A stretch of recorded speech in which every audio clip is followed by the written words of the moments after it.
Selamat pagi teman-teman, kita sambung lagi ya dalam video kali ini ya. Dalam video sebelumnya, mohon maaf ada agak sedikit terputus, ini langsung kita sambung dalam video kali ini ya.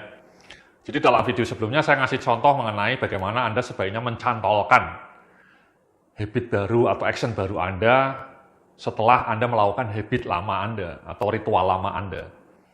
Tadi saya ngasih contoh terakhir ketika Anda pulang kantor misalnya, sebelum mematikan laptop atau setelah Anda mematikan laptop, sebelum Anda pulang, Anda bisa menyusun, menginsert, menyelipkan action baru. Misalnya, Anda menuliskan 3 hal yang Anda syukuri di hari itu ya, dari pekerjaan Anda sejak pagi di kantor, sampai sebelum Anda pulang itu 3 action apa yang Anda syukuri selama Anda kerja di kantor itu.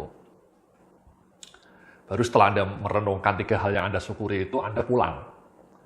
Jadi ritual baru itu Anda ciptakan setelah Anda mematikan laptop di kantor Anda misalnya. Di dalam slide berikutnya saya juga ngasih contoh nih, misalnya di slide 67 ya, contoh lain ya.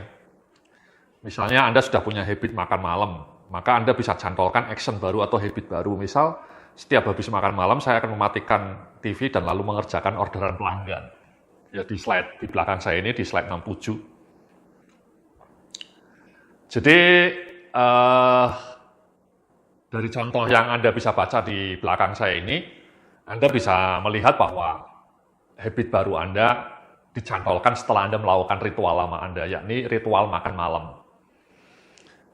Pokoknya setelah makan malam saya akan ngurus bisnis sampingan saya misalnya. Atau setelah makan malam saya akan belajar mengenai bisnis online.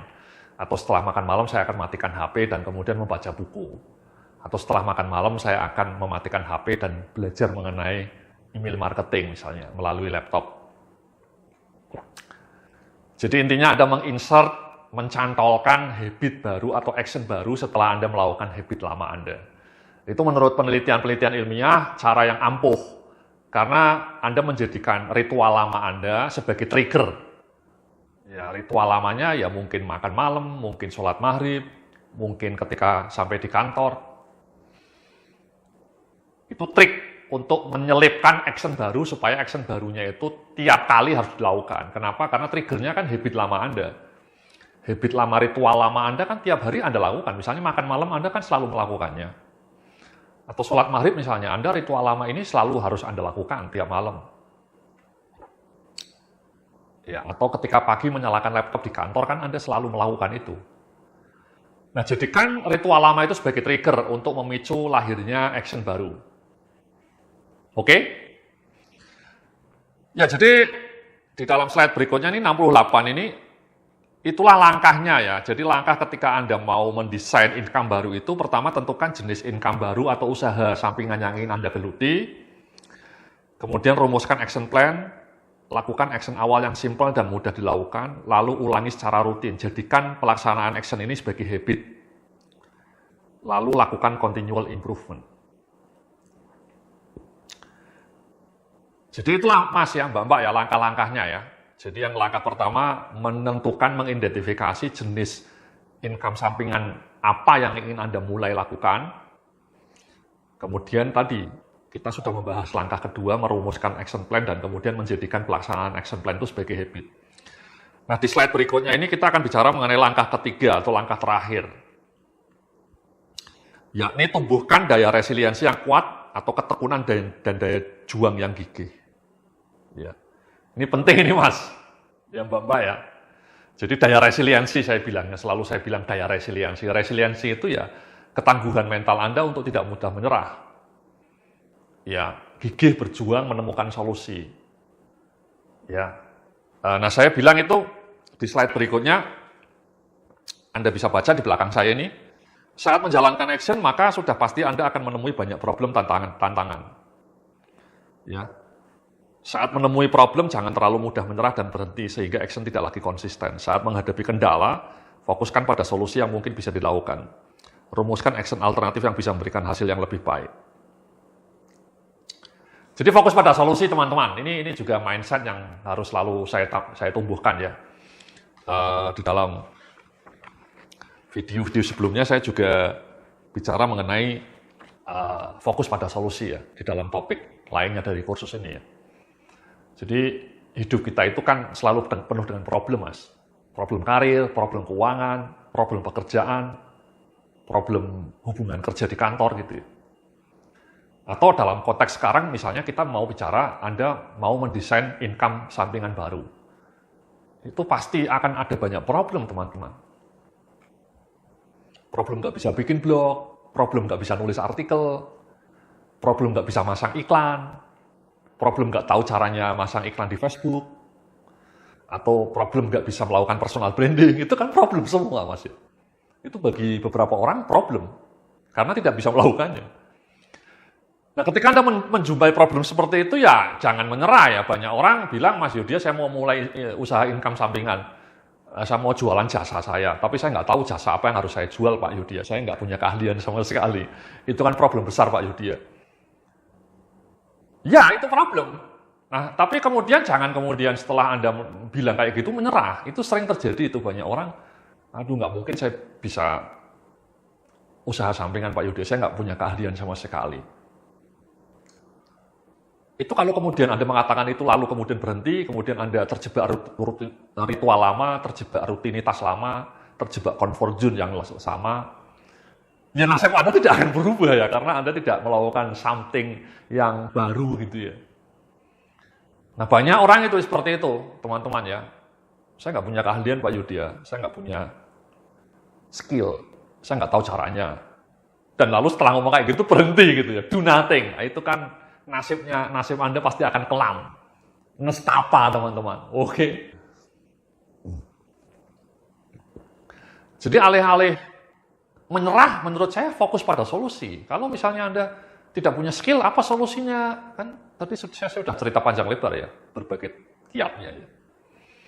Saya nggak tahu cara jualan Pak Yudya, ya cari solusinya. Ya, solusinya selalu ada, karena problem yang Anda hadapi ini problem yang pasti ditemui banyak orang, dan solusinya pasti sudah ada. Saya nggak tahu cara melakukan personal branding Pak Yudya. Saya orangnya malas Pak Yudya, saya tidak begitu tekun Pak Yudya. Itu ada solusinya. Tadi kan saya sudah bicara mengenai solusi yang sangat ampuh untuk melawan kemalasan Anda. Yakni mulailah dari langkah yang kecil. Kemudian jadikan langkah kecil itu sebagai habit. That's it. Sesuatu yang sangat sederhana. Mulai dari yang sangat kecil dan jadikan yang kecil itu sebagai sebuah habit. Lama-lama nanti akan tercipta efek bola salju. Ya. Jadi fokus pada solusi teman-teman. Kalau misalnya, aduh saya sudah mulai jualan Pak Yudya, tapi jualan saya tidak laku. Padahal saya sudah iklan. Ya cari solusi yang lain, solusi alternatif. Saya masang iklan di Facebook nggak berhasil Pak Yudya, cari solusi yang lain. Iklannya mungkin di Google. Sudah saya lakukan Pak Yudya, nggak berhasil juga. Cari solusi yang ketiga. Misalnya melalui email marketing. Nah problemnya saya nggak tahu email marketing Pak Yudya. Caranya bagaimana ya Pak Yudya? Supaya saya bisa jago email marketing seperti Pak Yudya. Nah, jawabannya sudah ada teman-teman ya. Di YouTube itu banyak panduan mengenai email marketing. Kalau Anda mau meluangkan waktu tiap malam, cukup 15 menit. Buka laptop, nyalakan YouTube, dan kemudian Anda search email marketing. Anda luangkan waktu saja 10 menit tiap malam, tapi lakukan selama seminggu full. Kemudian di minggu keduanya praktek. Lalu belajar lagi, praktek lagi, belajar lagi, praktek lagi. Gitu teman-teman ya. Jadi di slide 71 ini saya bilang bahwa di slide berikutnya ya, di sebelah kiri saya ini, saat menghadapi beragam problem yang menghadang, maka tumbuhkan sikap resourcefulness atau ketekunan untuk terus mencari solusi jalan keluar yang efektif. Yang kedua, sikap kreatif untuk melakukan perbaikan secara terus-menerus, continual improvement. Dan yang ketiga, kegigihan, ketekunan untuk terus melakukan trial and error sampai mendapatkan hasil yang diharapkan.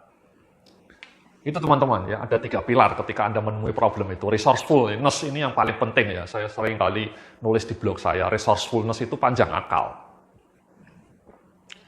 Jadi tadi saya sudah ngasih contoh, Anda sudah mencoba jualannya nggak laku. Ya pasang iklan, iklannya nggak berhasil, lakukan email marketing. Nggak tahu caranya email marketing, Anda pelajari melalui YouTube. Gitu. Ya. Tapi males Pak, saya mau belajar mengenai email marketing males, atau mau belajar apa saja males Pak Yudya. Tadi solusinya sudah saya sampaikan ya. Ubah, lawan rasa males itu dengan memulai action yang sangat kecil, yang sangat mudah. Baca buku 1 halaman, jalan kaki 3 menit. belajar email marketing, baca aja satu artikel tiap malam. Satu artikel saja. Gitu Mas, resourcefulness itu namanya. Kemudian trial and error, kemudian uji coba. Jujur saya sendiri seringkali masih mengalami kegagalan ya. Saya pernah melakukan YouTube marketing ya. Saya upload video di YouTube. Banyak video saya di YouTube. Tapi kemudian yang nonton tidak banyak gitu ya. Saya merasa ini hasilnya tidak begitu memuaskan. Tidak sebanding dengan usaha yang saya lakukan. Ya kemudian saya menyerah. Tapi kemudian saya fokus pada media yang lain. Misalnya saya aktif di Twitter. Ya. Di Twitter juga hasilnya tidak begitu memuaskan. Akhirnya saya kembali menekuni blog gitu ya. Blog yang dari dulu selalu memberikan hasil yang memuaskan melalui email marketing. Jadi itulah sekarang menjadi tumpuan saya. Ya, blog dan email marketing itu menjadi andalan saya. Sementara YouTube, Instagram, TikTok, atau Twitter itu hanya sekedar iseng-iseng saja saya ya, main-main saja. Hasilnya tidak sebanding dengan yang usaha yang saya keluarkan. Ini kan saya mau bilang bahwa saya pun seringkali gagal juga. Maksud saya melakukan YouTube marketing gagal.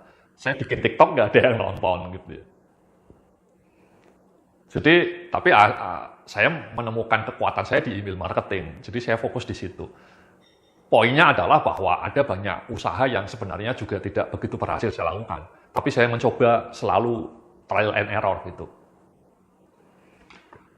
Gitu ya teman-teman ya. Nah, kemudian yang di slide berikutnya ini, terutama bagi Anda yang ingin tekun dan konsisten ya. Cara mudah agar diri kita lebih tekun, gigih, dan konsisten. Ini menarik ini Mas. Yang pertama, rajin olahraga. Studi ilmiah menunjukkan rutin olahraga membuat diri kita lebih konsisten dalam menjalankan action. Tidur cukup minimal 7 jam. Ya, tidur nyenyak. Tidur cukup nyenyak, maksudnya tidur nyenyak ya. Kurang tidur akan membuat pikiran mudah stuck dan menyerah saat menemui problem. Dan yang terakhir ini simpel tapi sangat penting. Rutin minum air putih 8 gelas per hari. Kurangi minuman manis, ya kopi manis, teh boba atau kopi sase itu gulanya terlalu banyak. Itu gila itu, gulanya sangat merusak. Agar otak kita tetap bugar. Jadi itu teman-teman ya. Banyak orang mengatakan saya mau mulai usaha sampingan Pak Yudi, tapi saya mudah menyerah, saya mudah stuck, saya mudah stres. Caranya bagaimana Pak Yudi? Ya itu saya ngasih kiat simpel 3 saja. Rajin olahraga. Jadi olahraga itu ternyata tidak hanya bikin tubuh kita bugar, teman-teman ya. Saya membaca puluhan penelitian ilmiah itu terkejut bahwa ternyata rajin olahraga itu membuat otak Anda menjadi lebih sumpringah, lebih mekar. Ya. Dan saya membuktikan itu ya, kalau saya rajin, saya tiap hari olahraga ya, hampir setiap hari ya jalan kaki. Dulu renang ya sebelum pandemi ya. Itu otak saya lebih kreatif ya. Muncul ide-ide baru dan lebih tekun saya.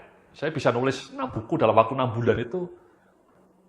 Salah satunya kenapa saya bisa, karena saya rajin olahraga. Saya yakin itu. Jadi fresh, otak saya selalu fresh.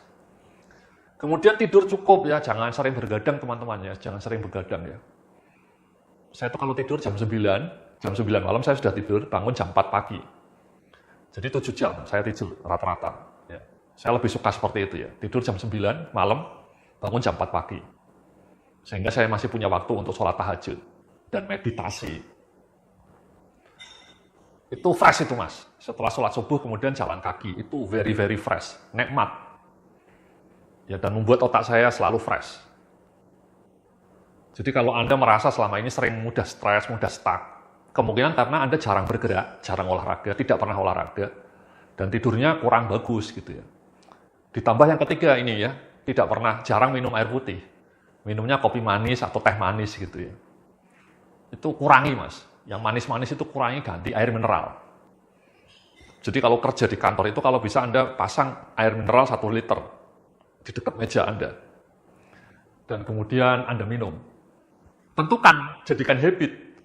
Misalnya saya itu kalau WFH di rumah selama ini saya kerja di rumah. Saya selalu punya jadwal minum air putih jam berapa saja. Ya, jadi jam 10 ya. Kemudian jam 11 ada jam-jamnya Mas. Jadi begitu jam 11 saya harus minum air putih. Begitu jam 3 saya minum air putih. Jadi sudah ada patokannya, itu kan the science of habit.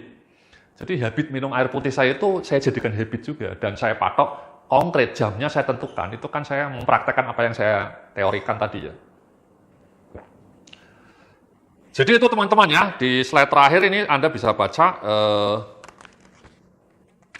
di sebelah kiri saya ini, ya. Jadi 3 langkah wujudkan income baru itu, kalau kita rekap, tentukan jenis income baru yang mau Anda tekuni. Ya, sekali lagi, dalam video sebelumnya saya sudah ngasih contoh 7 jenis usaha sampingan. Ya. Yang kedua, rumuskan rencana action yang spesifik, jadikan pelaksanaan action itu sebagai habit. Ini very powerful. Dan yang ketiga, tumbuhkan sikap resourcefulness atau berdaya, tidak mudah menyerah, dan fokus pada solusi saat menemui kendala. Jadi 3 elemen kunci inilah yang harus Anda patrikan dalam sekujur raga Anda. Ya, semoga Anda berhasil menemukan income sampingan Anda sehingga Anda bisa punya multiple income stream ya. Saya berdoa semoga Anda bisa punya 3 sumber penghasilan yang maknyus sehingga hidup Anda menjadi lebih barokah dan melimpah. Amin. Terima kasih, salam sukses, penuh kemuliaan.